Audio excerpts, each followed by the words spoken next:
Ledger is a writing podcast and is here to encourage you to bold whichever words you want to.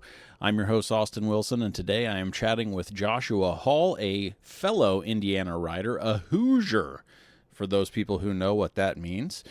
It just means you live in Indiana. He's a screenwriter. He's an author. His new book, 8114, also sometimes referred to as 8114 in this interview, comes out from Clash Books August 26th, 2025. Clash is one of my absolute favorite publishers who's putting out a ton of interesting work, including Joshua's book. He also wrote a book called Mouth, out from Tenebris Press, another place that I really love. They've also been putting out a ton of stuff. And he has a movie called Glorious, that is on Shudder, the premier horror streaming service. That place is fantastic.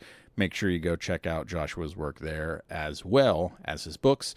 But yeah, today we're talking about 8114, which is set in Joshua's hometown, which I happen to visit pretty regularly because I have friends who both lived there and very near there. So Joshua and I have a lot of stuff in common as far as where we grew up and the kinds of experiences we had while we were starting to make the kinds of work that we're interested in and still currently make.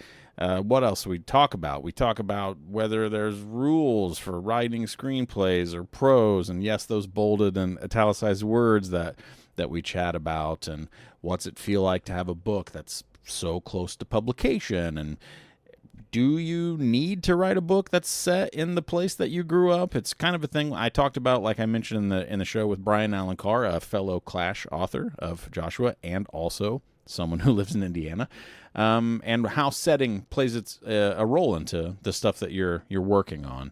But also we talk about how important it is to hang on to fun and to just try to have fun with the stuff that you're writing and reading and watching and consuming, and pushing away the idea of being mad at a thing because it didn't do what you wanted it to. I think that's super important. We chat about that a little bit. So interesting convo. I was very, very happy that Joshua stopped by to chat with me. Please check him out online. Joshua the Hall. That's Hull, not Hall.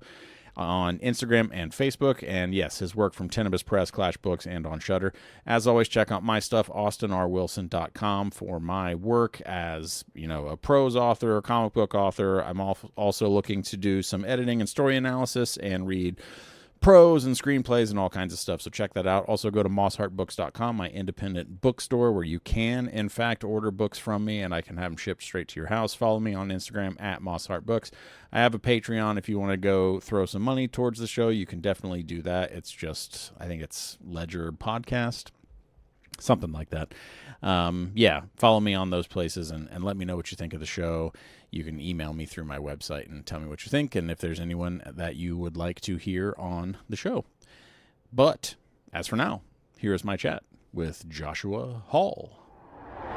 Today, 22 days away. From pub date for 8114. Yeah. How you feeling? Good. Feeling good. I'm ready. It's been a long journey. It's been such a journey on it. So I'm ready. Yeah, I'm excited. Do you remember when you started writing it? I want to say June. So what, it's 25, 22. So June 22, I believe. Yeah. So Glorious came out in August of 22. And I know I was kind of, I'd already been tinkering with it for a little bit, but I was doing some Glorious, like screenings and stuff, like in Oregon and California. And I know I was writing it in those hotel rooms as well. And so, Yeah. So not, it's like, it's not the journey, it's like some people spend years and years and years on a novel, and so it's just been like, it was done, and then it was postponed, and then it was, it's been a journey. So, well, hey, I mean, 22 to 25, like 2.5, 3 years, depending on when you started. So I'm always, one of the things I end up talking about a lot, because I'm so curious about it, is drafts, is how many drafts people did. And I'm curious if you have any concept of where you are, like drafts, as far as like right as 8114 is getting ready to come out. Do you know how many drafts you did? Nobody's going to like to hear it, but I think I did 3 drafts, if that. Yeah. I am I think this is from my screenwriting and all that stuff, is I very much edit as I go. Mm-hmm. And so whatever I started, it's a lot easier with screenwriting, obviously, because there's not so many pages and chunks and that. So I want to say I turned in the initial first 8 chapters that Clash got were probably stayed the same for the most part. Yeah. That they when they made the decision to go with the book, and then from there, it was a couple cleanups, but nothing too crazy. So I'm curious then about, and I definitely want to get into the screenwriting. Mhm. So when Clash gets those 8 chapters, are those chapters that you're sending out agented or Mhm. querying with them? No, so I genuinely, it's like a very intertwined Clash relationship that I have. So I was in the middle of adapting Michael Silinger's Anybody Home. And so because of him, I had a relationship with them. I liked their books for a lot longer than this, and I've known of Clash. The Anybody Home thing. I met Christoph and Lisa, and so it was just very much like at that point it was so early that I hadn't even started talking about writing books really, as Yeah. far as like fiction. I had Underexposed that came out already, so that came out, and that was my first book, but it was nonfiction, and so I hadn't even really got to that point where I was thinking about heavily writing books. It just seems so overwhelming to think about, as in the scope of screenwriting and how different it all is. And so, but I started having more conversations with myself about it. I was like, Yeah. if I was going to do another book, I wanted it to resemble and echo more of my screenwriting stuff. I wanted it to be, genre, and I wanted it to be. It was nonfiction. I needed a break from after, Yeah. and so, and then I started the conversation about Anybody Home to adapt that, and in that I had the dream for 8114 that actually inspired the novel, and that's when I was like, I think Clash would be a great home for this. And they weren't real. I mean, they've always done horror, but like they've really stepped up the horror thing over the last few years. And so Michael actually put me in touch with them, and it was just kind of an open conversation. It wasn't like a for sure thing. They wanted to read some stuff, obviously, and yeah. So those first 8 chapters, Clash was the only one to see the book. Yeah. And to be in consideration for the book. Well, I love Clash too, and like you said, they've really been stepping their horror game up, and that's why I found your book. Awesome. A book rep handed it to me, and I was super pumped about it. And a lot of Clash stuff has hit my radar because of the horror stuff that they're doing. Well, I also had a recent, like maybe 5 or 6 episodes ago, I talked to Brian Allen Carr, who's another Indiana author who also has a book out from Clash. And before we get too far into horror and 8114 and kind of everything, I really want to talk about setting and location, because Brian Allen Carr and I talk about it a little bit. And in that, we sort of go into some of my psyche around what Indiana means to me and the ways in which that I felt like I had to escape it and that I couldn't write about it. And for me, Indiana, I always felt like if I wrote about it, that I was like not cheating, but like not being creative enough. And that's a specifically me thing, not like other people. Like that was a like a thing I put on myself, a restriction. So talk to me about Indiana, because we don't live that far away from each other. Like we know a lot of the same places, and I'm just so curious about how you as a writer approach where you live and how it ended up playing such a large role in this book. Yeah. So it's funny because every movie I've done that I directed myself has been in Indiana, not technically set in Indiana. Like you can't, but you can tell if you know Indiana, you're like, holy shit, I know where they shot that. I know where that is, right?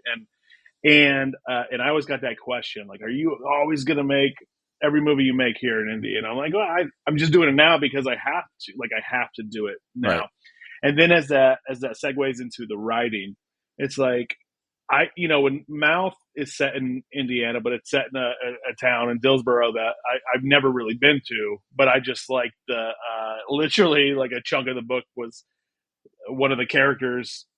They stumble across something and I just liked the name, how the town sounded with this name, that I was like, I'm just going to set the whole book in Dillsboro. But it's referenced like Anderson, Pendleton is kind of referenced in that book. Other places are referenced. And so I'm like, I'm always going to reference this place and this in this state because, you know, it's the only place I've ever lived is Indiana. So it's like, you know, so it would be silly for me to try to write something set in LA when I don't know LA in and out. You know, I love it. I love LA. I love in and out. But you know, like I just like, I got to write what I know and I got to write locations I know. And so that was kind of always the thing. Is I was just always going to set it in a place that I was familiar and comfortable with. And be able to talk about little weird factoids that, you know, I that only, you know, Indiana people like, you know, like Sandy Patty is like a well-known person to Hoosiers, but like how, you know, outside of like the religious crew, how many people know who Sandy Patty is and how many people like, you know, like, and it's and those little factoids that I'm like, those are interesting things that I think if people look up, like Herb Baumeister was a perfect example of this because I talk about him in Mouth quite a bit. And I started doing all these podcasts promoting Mouth, and everybody's like, "That's that." So when you made up Herb Baumeister, I was like, "No, that's a real."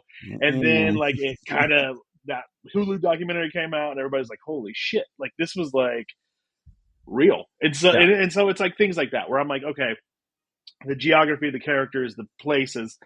I think we have such an interesting state. For better or worse, you know, at times that it makes for such a unique setting. And so when it came down to, I didn't set out to like 8114 again it was a nightmare I had, truly terrifying nightmare.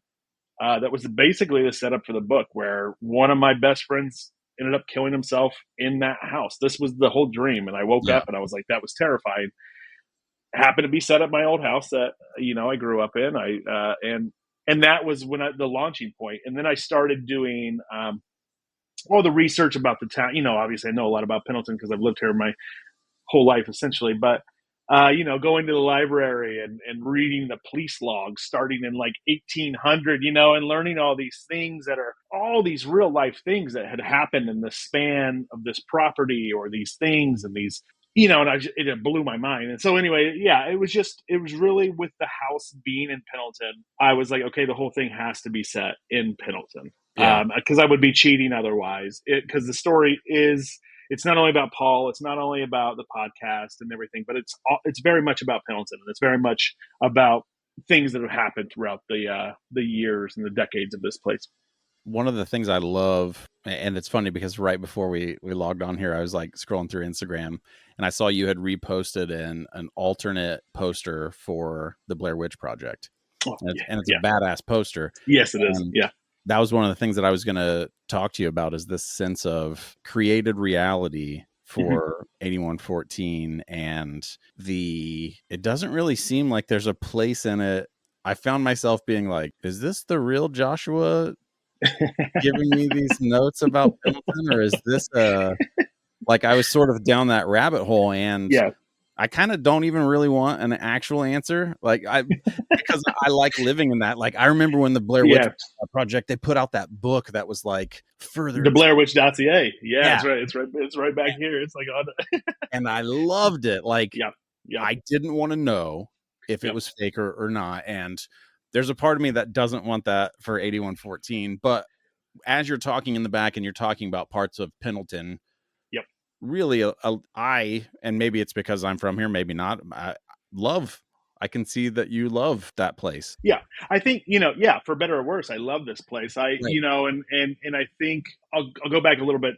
I'm not going to answer the question straight out of what's the real Josh and what's the real not. I will say they blend a lot of it blends, and I think people will be surprised by the actual stuff that is real and the stuff that is a little bit you know, fabricated or whatnot. But it's all me, right? Like it's all a point. Even like I was gearing up to do a podcast a few weeks ago, and I was talking about, I started called Paul Josh. I was like, well, you know, so like this is essentially me when like I was doing, and then I was like, oh my God, like I can't like, because it's not me, you know, and if people start thinking I'm Paul, I got bad news. But you know, so there's that. So just to touch on that real quick, but I do truly love this town, and I truly, you know, I've lived, like I said, I've lived here we moved here when, I was supposed to start kindergarten. I didn't go to kindergarten here. So I started in the Pendleton school system in first grade all the way up to graduation. I'm still here. I moved a couple towns over for a little bit here and there, but I came back because a lot of my family's still around. But I just genuinely, I love this town. My daughter is about to turn 20. And so she grew up in Pendleton and Fortville, like a split kind of. And so, it's just raising her and staying here and her being able to kind of experience the same thing of like how cool this town is. It's got its problems like every other town, right? But the best thing about Pendleton is it's historic. It's not, you can't change a chunk of it because it has to stay the same. And so we have this beautiful small town where you can walk around everywhere. You can, and my girlfriend, she moved here about a year ago with me, and she's from like Indy, so she never had any intention of living in Pendleton, and now you see it with her, where like she's like, it's a really cute town, it's really fun, it's really rad to be able to do all these things and be so close to, but and it's just for me as the age I am and being here my whole life and seeing everything that's changed and seeing everything that like I wanted to be when I was walking those halls of high school, to still be able to drive a couple blocks away and see the high school that I once talked about. Oh, I want to do film, and now I'm doing all of that, and I can still look at the same building, and I just think to me that's like hugely inspirational. I hate when people like frown on people for never leaving their hometowns, or frown on people for like that sort of thing, because I'm like, every journey is different, and I think for me, I've had all my friends have essentially left town. I still talk to them and some of them be like, I can't believe you still live there. And I'll be like, I can. I love it. I raised a family here. I've become a part of a family here. And I get to sort of hopefully be a nugget of inspiration for somebody else walking through those halls that are like, hey, if he can do it, maybe I can do it. That's one of the big things I wanted to talk about is you and I grew up very similarly, and we still ended up in the same place, essentially, where we're like, because I wanted to like film and stories and all those things were really, really important to me. And there was a stretch of my life where I was like, it seems impossible that I could do that here. Right. In this like cornfield. And the cool thing is like, I don't think that was ever really true, because you can do the thing you want to do wherever you are. You just have to have the energy and like just to do it.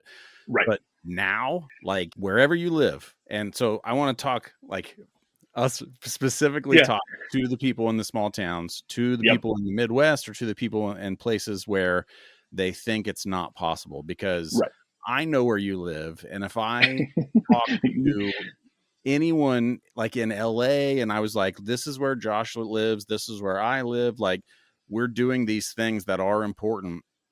And there are a lot of people who would be like, what? There's nothing there, man. Or yeah. So talk to me about how you took the situation that you grew up in, like the place, and that you started doing these things that have continued success for you. Yeah. Well, I think, a lot of it came down, and I don't want to assume that you had the same phase, but I think, we all have that sort of phase where we do start believing that a little bit, and for me, it certainly was kind of my early 20s where I was like, oh, maybe this is never, like where I was having a daughter, and I was just like, oh yeah, it's probably not going to work. And then there was a part of me though, still, that I was like, I want to still pursue it heavily. When I can, obviously I had to get a, job responsibility, all that stuff is takes part. But when it came down to it, I had a group of friends that always wanted to make the movies with me, and I don't know if that was just like contagious wise, like, hey, okay, I like movies. If you're going to try it, like, it'd be super fun. And then that started out as a group of like probably 7 of us or 8 of us, and then every year it dwindled to like, and then, it was probably, it was 2009. I finally made my first movie. And that was with one of those, he produced it. And it was just that moment where I was like, okay, we can still do it. We can't do it. We're not doing it right now the way we wanted to do it. We're not doing we're not Wes Craven. We're not doing Scream. We're doing what we can. We're doing essentially, the old shot on video trend from the early '90s. Where these things are and they're now being treasured not that not that my early stuff is gonna ever, but it's like it was just it was a gut check in the best way, because it was like, okay, we can still do it. We're all working jobs. We can still do it, and it was just slowly trying to do that crawl.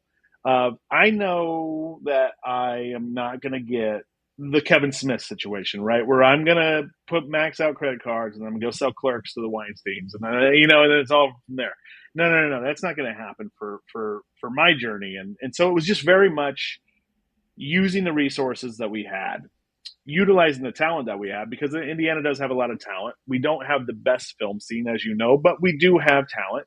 We do have people that love it and are passionate about it. And so really it was just replacing that group of like, okay, 7 or so friends that you had initially talked about in middle school making movies with, replacing it with this other group who were very passionate about it, in other senses, acting or behind the scenes or stuff. But it was always, that thing that it was going to be, we can still do it. We can still do everything we talked about. Then, COVID changed everything, essentially. It changed everything for a lot of people, but the accessibility of Hollywood and the business, instead of it being across the country, it was in your computer screen. Yep. And it was so easy, and it was not so easy, but like, it was so easy to talk to those people and have meetings with people and get your, and it changed everything. And I think my biggest worry coming out of COVID and all that was that it was going to go back to how it was. And so the coolest thing, the best thing I think for the industry as a whole is that it didn't go back, and they did not close the door. And it's now just become that so much more accessible and as far as that front, on the business front and getting seen.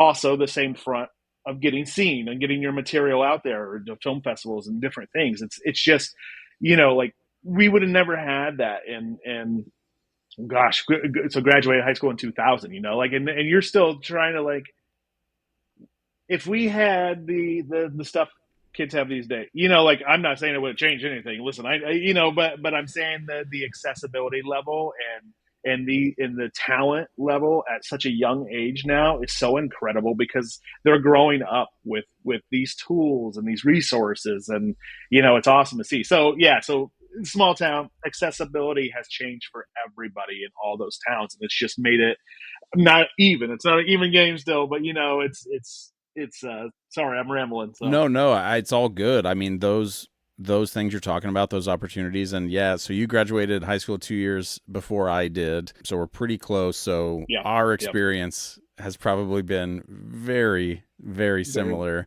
And like me, shooting short films on my dad's camcorder or whatever. Whatever we could get our hands on. And I mean, it is fun to think that like some of that shot on video stuff is treasured, and the idea that, like, you were like, my stuff's not good. That's what I love about art is that we have no idea. Like 20 years from now, who knows? Like, it's so much fun because of that. But seeing the young people, like I think his name's Kane Parsons. He on YouTube. His name is Kane Pixels, but he does that Backrooms. Oh yeah. And that shit is so high quality, and at a place where I'm just like, how old is this guy? Like, this is crazy. It looks amazing, and it just got an option to full length feature film. So I do remember when they announced that, and A24 is doing it. Yeah. That's what, like, A24, and he's directing, right? And they were like, this 19-year-old kid's going to make this movie on his summer vacation. And I just looked over at my kid and I was like, what are you doing this summer? This kid's making a movie for A24 this summer, with like a mega cast. And I'm just like, she's like, drinking soda. I mean, that is funny. Did you do that? I mean, I think everybody suffers from it a little bit from comparison. And I struggled with it a lot here, specifically because I'm like, well, they were this age. Like, Steven Spielberg was 26 and he shot Jaws. No, I didn't suffer from that because there there wasn't really anything to compare it to, right? Like my mom was wildly supportive of me pursuing screenwriting and film, and she never rolled an eye, never wanted to tell me to think otherwise. It was very much came from a creative family, had a mom that encouraged using imagination. If you could use it to one day, make a living, that was all the better, And so I was never encouraged to stop it. I was encouraged to stop it by like ex-partners and like old friends, and things like that. We're like, are you going to get serious about life? And I'm like, I'm serious, I'm super serious. But yeah, I never, I think we all fall into that trap where we do like this Spielberg thing. Like, and we're like, God damn, but that dude grew up completely different, like he was on the studio, like, and so there's like the Kevin Smith or the Paul Thomas Anderson or all these things where you're like, we grew up with these gods of cinema, right? But we still have them, and they're still, there's people that, I'll go back, like, I got not anti, but like we all go through that phase too, where we're like, oh, no, I want to do the artsy movies. I don't want to do the big blockbuster. But then you're like, well, no, I want to do it all, and that's the thing is you mold these guys into sort of your perception of who you are, these ladies or everybody, like it's not. And that's the other best thing that's come out of it is the diversity aspect, the more options for everybody else in what we're doing. So yeah, no, I never compared myself to anybody. I just, I'll compare myself in a way of like, I want to make movies like that person, or, like I want to like Jodie Hill and Danny McBride is sort of like the prime example now, where I'm just like, man, that's kind of, they're kind of living the dream that I would like to compare myself to but yeah. Oh, getting off base. No, and specifically Jodie Hill and McBride. I think it looks like they are, one, having a blast, and then two, telling stories at a really high level, and telling interesting stories at a really high level. And if they do end up adapting the Southern Book Club's Guide to Slaying Vampires, I will be so psyched.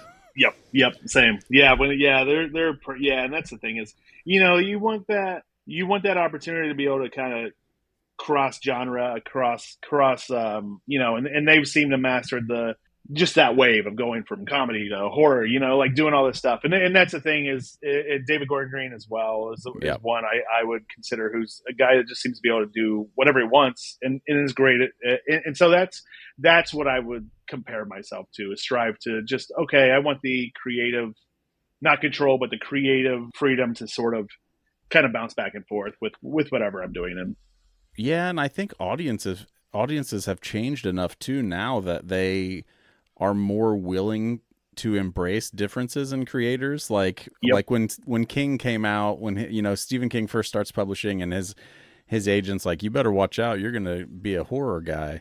And right. King's like, well, one, he knew who he was, but I think now, though, because media and stories are just everywhere and we're all constantly being inundated with stories, I think it's easier for us now than probably even 10 or 15 years ago to be like, that person wrote a drama, but they also wrote this insane comedy. Right. And if you want to do those things, having the freedom to do them now, like, there's never been more. Right. Yeah, the appetite for creation and the appetite for just being able to watch whatever you want to watch and support these growing voices and support these. Yeah, it's awesome. It's great. So talk to me about screenwriting. I really like, so for any listeners out there who don't write screenplays or who only write prose or vice versa, the styles are different. There are similarities, obviously, but screenplays, you're writing in present tense. This thing happens, the door opens. Yeah. So I'm curious about your sort of navigating those, not pitfalls, but just like the form and the things that are required or expected of those forms. And I'm curious how long you've been writing screenplays versus prose. So kind of a blanket question, how long? And then also, like, let's talk about navigating the things that are expected. So screenwriting, it was always, aside from in your local as well. So you're going to remember like the Jim Davis books that you would write, like have to write in like elementary school. So I don't count that as my introduction to prose, but I do like I was writing like little horror shorts and stuff with those. But so I think I was probably fifth grade when I decided I wanted to be a screenwriter. Like it was very early where it was just like I want to do that. And then, of course, I didn't know what that meant, truthfully. Like, I didn't know and so it was really, I want to say going into like middle school, sixth grade, middle school was when I really spent a lot of time kind of studying up and getting screenplays. This is when the Miramax was publishing all their screenplays. So it was right around that time. And Scream and From Dusk Till Dawn were the first screenplays I ever bought, and I was, and luckily those were the kind of movies I wanted to write and make.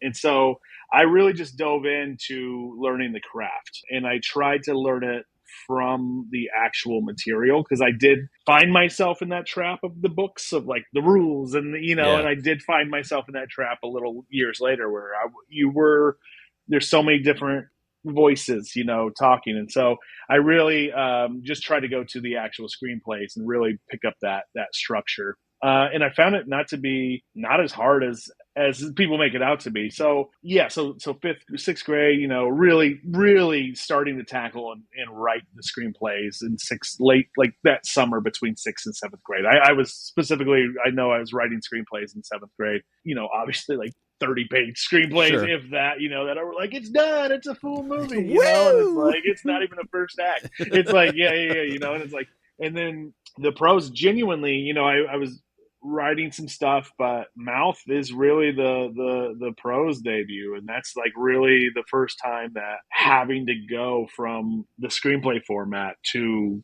that and try and juggle both of those at the same time, and just the not headache, but the shit, these are so different. Yep. And these are so, like the POV, just the POV, like getting notes from Alex over at Tenebris on Mouth, where she's like, you're using the wrong POV for all these. I'm like, like it must have been a day where I was working hard on the screenplay so that's about the difference. So, I mean, it's a good amount of difference where I've been writing screenplays for a very, very long time and still relatively fresh to the prose aspect. So that's the first part, long-winded first part answer. And then the second part is just like the format. Like, do I believe in the rules? Do I believe in like all that stuff? Is that what you want to know? Like, do I follow certain rules? Not do you believe in them. So one of the reasons why I asked is I was kind of getting around to one of the things that jumped out at me at 8114 is, and this is kind of like insane inside baseball and maybe boring. But I was curious about the use of bolding the text, and because I've written prose for longer than I've like you, I very early on was like, I'm going to write movies. Kevin Smith went to Vancouver. I'm going to go to Vancouver, like that kind of shit.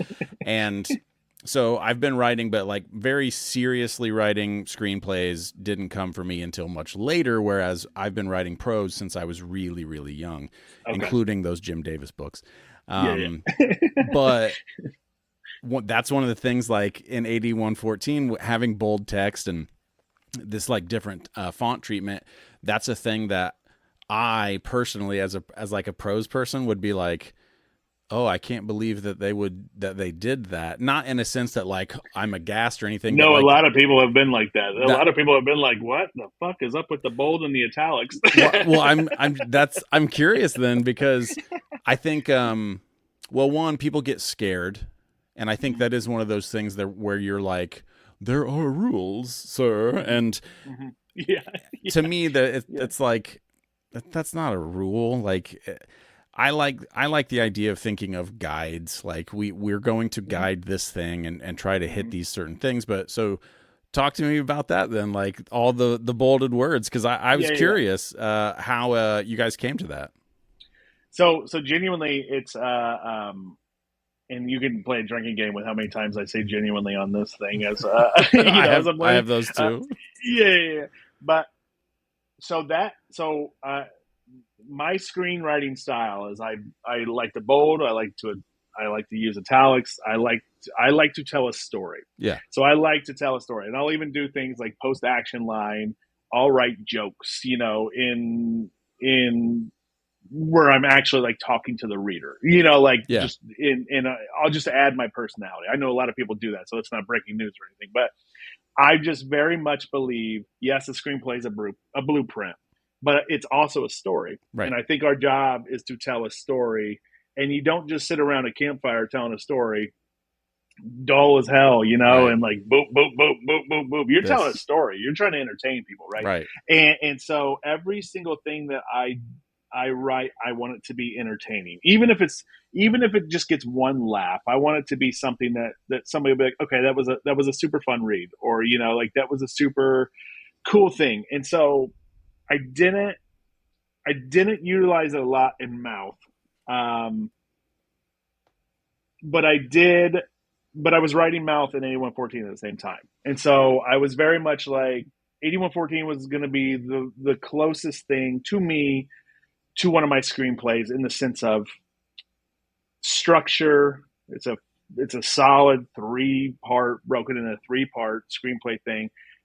It does have scripts in there, not full, not traditional screenwriting scripts, but it does have dialogue. And so I was like, I am just going to write this thing like I would and embellish moments in this novel. Not trying to tell the reader how to feel, not trying to tell anybody how they should read or feel about whatever that line is or that chunk of the book is. But I was just very much like, I'm telling a story, and this is a big moment to Paul, or this is a big moment for whoever. And so I just went with it, and I turned in the book, and nobody ever said anything. They were No just one said a like, word. they said, no, they didn't say, hey man, you can't do that. They said, the people are going to fucking flip their shit. And I started seeing a lot of pushback, and a lot of people stopped reading the book because of it. And so when we were finalizing the book, the book's been done for about a year. Yeah. But when we were just going through like the final, hey, we're about to go to printing. Let's make sure everything is good. And it was even to the point where I was like, hey guys, do we want to take out all the bolds and the italics? Like, I'm starting to get a little self-conscious here about, and they're like, no, this is like, that's all staying. And I was like, thank God. I was like, because there's a lot of them, and I did not want to go, but yeah. So I genuinely, I wanted to tell a unique story. Maybe not even a unique story. I wanted to tell a story that maybe seems on the surface is a story that has kind of been told before. The haunted house, the whatever, somebody comes home about a haunted house. But I wanted to tell it in my unique way, not only from my POV, but also in the way that I like to write my screenplays. Yeah. And so there was really nothing outside of me just trying to tell an interesting story in an interesting way. See, for me, when I was reading it, one, I didn't stop the book because of it. But I knew I wanted to ask about it. I have stopped a book because of a font change before. I'll tell you which book that is off air. But the thing here with the bold and the italics didn't jump out at me at all. That felt all like quote unquote normal. The bold seemed to me like an extension of Paul. Like it was an aspect of his character, of this person who's online, who's living in a world that formats text and in ways to highlight emotion, and in ways that, like, if I'm texting to my friends and I can't bold something, like I'll put asterisk next to it. We live in this world now where there's this other layer of us talking to each other. That's how I read it, that it was this extension of Paul. No, it's perfect. It's a perfect read on it. And not to mention the fact that Paul is himself very much a bold character and a sideways character, like it's Alex. Like he's very, like it's very much done in a way that we're stuck with Paul through and through, not only in story but also in style and how sort of, and again, it's hitting the mark because people are aggravated, but it's aggravating. He's aggravating. He's an aggravating person to be stuck with. And so, like, you got to make this an awkward, unique thing. And that's, so I'm glad you picked up on that for sure. I think it does serve its purpose, and also I think I like, and I mean maybe bravery is the wrong word, but I like at least the commitment to being like, no, I'm going to do this thing. Like this is what it is. And like, okay, you're pissed. I get it. This is still what it is. We're not changing it. No, and I've been one of the new things. And I don't know if it'll ever happen, but part of it was born out of this sort of frustration with this outlook of like, there are no rules to telling stories. Like, right. And there are like, yes, there are expectations. Like, but I'm like Daniel Krauss just put out a whole book that's one sentence long, and everybody's like, holy shit. I'm still like, holy shit. I remember when he told me he was doing that last year at an event. I was like, what do you mean? He's like, I didn't even tell my editor. I just turned in the book, and it was one sentence. And I was like, that's awesome. That's incredible. That's what we all should strive to do is do something different and do something unique, because books have been around forever. And yeah, there's expectations, but it's very much my thing with screenwriting, where it's like, come on, we're just tell a story, like entertain people however you can. And let's let go of some of these handcuffs or whatever. But yeah, so this thing I'm writing, it was like very much like, it just this. I don't want to spoil it because like I said, I don't know if it'll ever happen. But when I was talking about it with the potential publisher, I was like, okay, here's what it is. Here's the thing. It's about these things, and these things have some writing, like famously with them, but it's short writing. And I'm like, so I'm talking about the whole thing, and then I'm like, oh yeah, and by the way, every sentence is only going to be that long. Like the whole book is going to be told like just that quick. Like we're not doing full paragraphs. We're doing, and they were just like, oh, that's okay. And I was like, it's just because it was my reaction to this, where I was just like, I'm so, and in this, the character talks to like it's like a found thing. So he's like, first thing you're going to need to know, I'm going to tell the story my fucking way. There are no rules. So don't expect and it's like very much like, I'm seeing too much of these comments about the bold and the italics. And I'm just like, it's weird. It's wild to me. But also, everybody's free to like whatever they like. And if they don't like it, that's fine. That's what, I mean, you said so much there that I want to try to get to. Sorry. No, I'm like just overflowing with all of these things, because I love the idea of having fun with stories, even difficult stories or even important stories, and telling a story to entertain someone, even if it contains horrific things. That is like often than not, that's what a story is for. It's there to entertain us, whether we are entertained as we're learning or any of those things. But this sort of dedication to rules and the things that we shouldn't do. And I remember, so Michael Chabon is one of my favorite authors. He wrote I think it's a 14-page sentence in, I think the book is Moonglow. And it pissed me off. Like, I remember being like, this is ridiculous. I'm exhausted by this. Why would you do this? And he's literally like this illustration over my shoulders from Cavalier and Clay. Like, I adore him. But I engaged with it in a way that I didn't expect to, and I still loved the book, and but it did push at me and sort of like upset me in a way that I wasn't ready for. And I forget who it was. I saw someone say this recently. Actually, I think it was on one of those Criterion Closet videos where someone was saying, oh, it was Simon Pegg. Simon Pegg was talking about how being entertained is one of the most overrated aspects of art. He's like, watching Blue Velvet is like, my daughter hated it and she was agitated and she was completely put off by it and was engaged in this way and he was like, and I think we put so much more value on like fun and which is the opposite side of the coin of what we were just talking about, where we're like, we want to have fun telling stories. But I do think both of those things are super important, having fun, but then also being like, you're going to be pissed at this. Yeah. get into But it. I think that's the human nature. I think that's very much what we. I mean, not to, but that's why we very much find ourselves in the way that everybody's living life right now. It's Yeah. like everybody forgot to have fun, but also everybody takes things way too serious. Like if we could just mold those things a little, we can be serious, but we can still have fun. Like we do some dark shit in 8114. Yep. In one sentence, it'll be the darkest shit some people will ever read, and then the next sentence is a joke, and it's like that's very much like we gotta. I think it's crucial just to get back to literally having some more fun and still being able to take things serious, but at the same time, we are finding ourselves in this moment of just everybody's either mad about something all the time or they're taking things way too serious, when it's just like we are all just humans, like we're all just people.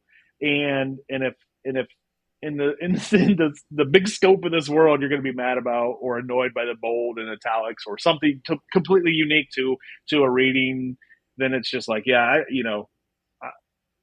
it's not that serious of a thing. And, right. And I just think there's far more to be concerned about in the world. Well, also you said a thing earlier about this thing not being for someone and that being okay. Like that's another thing that I think this trap that people keep falling into because of all kinds of things. But this idea that something's not for them and that means that thing is failing. That means that thing is bad. Yeah. Right. Yeah. And it's like, no, like, just because you dislike it, like fine, dislike it. Right. Saying it's bad, one is kind of like, I get it. We use that word as a catch-all, like, oh, that thing sucks. And what you really mean is I didn't like it. And it, language is mutable. But the idea that you should then do something about it instead of just being like, nah, I'm just going to go over here and it can go over there. We get sucked into this thing that we have to do something about that thing being bad or that thing sucking and not being for me. It's ridiculous. It's also that it goes hand in hand with that, new movie reviews or new TV show reviews, specifically a lot with movie reviews where it's like, well, it's not perfect. Motherfucker, there's probably 10 perfect movies in this world. Like, like what are we like? What are we comparing? When did the scale of like a Marvel movie have to hit perfect? Right. Like it's just like, wait a minute. We weren't even getting these movies 20 years ago, you know, and now it's all of a sudden like it has to be perfect or I'm throwing a fit. And it's just like, wait a minute. Yeah. We watched Howard the Duck and we were totally fine with it. Yeah. Like we still watch Howard the Duck and we're still totally fine with it. But yet it's like, you're like, oh, Winter Soldier's not, it's not heat. Yeah. And you're like, yeah, it's just like, what? I don't know, guys. Like what, like this weird expectation that everything, it's either perfect or it's bad. There's no middle ground. There's no even like high ground. There's no, it's weird. It's very, very goofy. Do you interact? Like, does that stuff hit your mind at all as you're writing, or? Not till recently. Yeah. but it's, and it's genuinely, it was, but I think it's all momentarily, right? Like I'm seeing a lot of stuff right now just because the book's about to come out. Yeah. I won't think too much about the bold and the italic stuff or the how are people going to react to it thing. Yeah. Starting in September. I don't know. I think I try not to be reactionary to anything. I think that's a bad way to go about things. I want to defend myself a lot, but I think that's just the creator and us. And not even defend. I just want to be like, well, wait a minute. Let me explain, like, like what or like people are like, Paul's a very terrible person. Yeah, no shit. Like he's supposed to be a bad. He's supposed to be a bad guy. Like I never said he was a hero. And so we were like, we really hate the main character. I'm like, that was genuinely the goal of the book, is to make you really hate this guy. And so I think, I try not to. I don't read every review. I try not to do that. But I'll look at things if I'm tagged in them, and I'm just like, some things will pique my curiosity, and some people will have a problem with the end or something, and I'll say, hey, shoot me a question if you have any, or they'll be like, there's unanswered questions. I'll say, hey, feel free to hit me up and ask me. I'll happily tell you. Yeah. And that's actually like happened a few times where I've explained some things and they'd be like, holy shit, I got to go read the book now. And, like read it That's again. cool. And Yeah. with that. And so I just, I think years of screenwriting and years of like being, and you'll probably feel this 100%, but screenwriting is so lonely, and the percentage of people that actually read screenplays, is so small. So like when you have a screenplay go out and like 10 people read it and they all love it, it's like, oh shit, I'm really good at screenwriting, Yeah. and then you have a book that goes out, and everybody's reading it and everybody's giving their opinion, and it's like, oh shit, I'm not good at writing at all, or like, oh, I'm glad people love it, or I'm glad, and so it's like, it's that's the other big difference between screenwriting and prose writing is just the reach and the readership and the reaction, and how one is not meant to really be read, and then the other one, and so it's years of privatized writing on my end that I'm now like, oh shit, I'm now like being read by like 10 people, like 20 people now instead of 10 people. That is a crazy thing that maybe people don't even really think about. Yeah, is the likelihood your screenplay gets read. Yeah, it's genuine. I don't think a lot of people think about that, and by I don't think a lot of people think about screenplays in general. But I think like us as screenwriters, I don't think we ever sit down to think about the lifetime of a screenplay, how many times it's actually read. And the very small percentage that is. So here's through the amount of work that we do. Right. So that, to your point, I just finished a draft August, at the beginning of September. Wait, July, the beginning of July. Like, damn, you're ahead. Yeah, no, I don't mess around. Beginning of July. And then I sent it to someone to read, which means that I will have been writing that thing for a year or something. And by the end of this month, one person other than me will have read it. Right. A single person. It's insane. It's insane to think about, but like it's awesome too, because you're like, it's very controlled. It's a very controlled, creative endeavor. But at the same time, it's the years of, this is so what you said, 6 months, essentially 6 months you've been on that, right? Yep. Or yeah. And then you're going to get notes back, and then you're going to go back into it. And then before you ever show it to somebody else, you're going to be on that thing for probably about a year, which is, and for a year without even a clear path forward, like if know it's ever going to come to life. And that's the thing is it's mind boggling, that we enjoy it so much. It is. What's our problem? What's wrong with this? Like I was at a dinner party for a friend earlier this year, and it was a lot of people I hadn't met, and going, it's that traditional. Some people going around, I meet new people. Like, oh well, what do you do? Well, I'm a screenwriter. And they're like, well, yeah, how's that work? And I'm like, I'll let you know when I figure it out. And like they thought I was joking, and they're like, no. So like, how's it work? I'm like, okay, well, So for instance, the movie we set up after Glorious, literally probably within a few months of Glorious being out. I was like, Rebecca and I set that up in 2022, and I was like, and now it's 2025, and we're still going over that final hump to get into production. And they're like, yeah, but you got paid, right? And I'm like, I'll get paid when it goes into production. And they're like, so how's that work? So you've been doing, years of work for free? And I'm like, no. It's like, there's a little bit, but like, you don't get paid until the thing gets made. And this person was just like, I don't understand. And I was like, yeah, I know. Like, it's hard to explain. Yeah. I was like, but it's really cool and really fun and really worth it. It's a special kind of math. And it's a special kind of rad. And man, yeah. Honestly, like I've talked to other writers about that, is like that length of time, because for me, the first things that I got out there were comics, and I can't draw.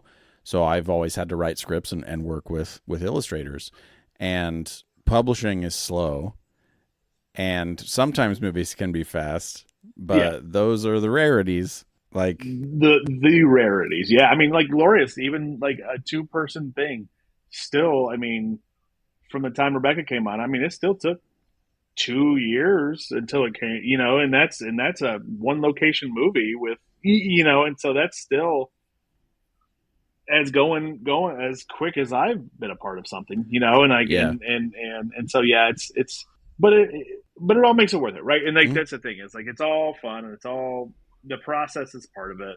Where it is just we don't get to talk about our fun stories if we didn't have that process, if we didn't have these journeys or this time length, and I Right. think Mouth is the quickest thing. So Mouth went from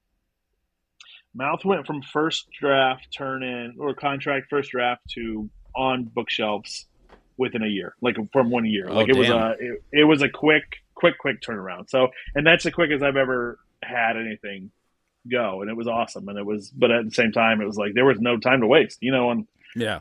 on anything. And so, yeah, it's every project's different, and that's the fun, that's the journey. Yeah. You never know what it's going to be. And also, if you ahead of time, if you know, like, that's why I try to talk to people who are like, I have ideas I want to write. And I'm like, all right, so you're either going to write them or you're not. I can't help you actually write them. We can talk about, how you're Yeah, doing it and stuff. But when you have to face down the idea that you might have to spend a year, 2 years, 3 years, like I was telling a writer the other day, I was like, there are books on the shelf behind you right now that took 10 years yeah, to come yeah, out. 10 yeah, years. yeah. And that person didn't abandon it. So if you are willing to accept you might end up in that situation, like, then this is for Go you. for it. Yeah. Yeah, yeah. That's the thing. That's what I say something similar to, and then I always say if there's nothing in this world you want to do other than that, then you should do this. And that for me was screenwriting, where I was like, there was never a backup plan. And anytime I'm like, somebody's like, oh, I want to do this, but I'm like, well, why aren't you? Yeah, I want to do this too. I'm like, well, then do that, because Yep. like if you don't want to do the work that it's going to take, because if you're just now starting out as a screenwriter, I mean, gosh, not only writing the script, but you got a journey, you got a whole decade before you make any sort of path forward. Maybe less than that at this point, but I mean, yeah, it's just we're a special kind of breed. I think every creator, every artist, everybody who sees through that struggle and pushes through to finish something, which is the most important part, is just finishing something, even if it's a shit screenplay or a bad book or a bad draft or something. The whole point is getting something to where you can shape it, and if you can't even get to that point, then it'll be a tough ride, I Yep. think. I could not say it better. That is exactly true. So 8114 by Joshua Hall comes out from Clash Books on August 26th. As of this recording, 22 days 22, away. 22. Available where fine books are sold. Is there anywhere online you want to direct people to? Yeah, I mean, you can find, I'm on Instagram, really, Joshua the Hall, all lowercase, Hull, and then Facebook. Other than that, I'm not really active on any of the other platforms at this point. It got too much. There was just too many things. So I just, you know, and nobody really cares anyway. So it's just like, Well, I mean, and that's how I then found you. I was like, "Hey, yeah, what? yeah, This guy that's lives true. in Indiana. I gotta talk to him." But yeah, so it's Instagram and Facebook, really. Hell So yeah! So yeah, I'm looking forward for people grabbing the book and seeing what you do next. awesome. Thank you so much for having me. This was Th- rad. Thanks, man. 8114 by Joshua Hall, published by Clash Books, is out on August 26th, 2025. If you are listening to this after that date, what are you waiting for? Go grab the book. You could even order it from mossheartbooks.com if you want to. Check out all of his other work, too. Go to Tenebris Press. Check out Mouth. He's got the movie Glorious on Shudder. And who knows, by the time you're listening to this, maybe that other thing he's talking about that he was writing is already out. Maybe that other movie that he was doing with Rebecca McKendry is out. Who knows? Thank you so much to Joshua for stopping by and chatting. I loved this chat. And again, whoever you are listening to this out there, you can do what you have in your mind. You can do it. It just depends on the energy, the drive, the dedication. Those are the things that you really need. And if you're in it and you want to go on that long haul, however long or short it might end up being, all you got to do is start. Again, go to my website, austinrwilson.com. Check out my stuff online. I have comics, short stories, all kinds of stuff up there. I do read screenplays, prose, short stories, novels. I'm going to be having a pricing sheet come out sometime soon to talk about what it'll cost to do story analysis and editing for certain kinds of writing. So check out that on my website when it is up. Follow me online at Mosshart Books. That's on my Instagram. That's really the only social media I have other than a Substack, which I kind of use sort of every once in a while, but not really. But yeah, leave a comment, like, subscribe, rate the show, do all those things. It really, really does help. I appreciate you listening and telling other people about the show. I'll see you next time.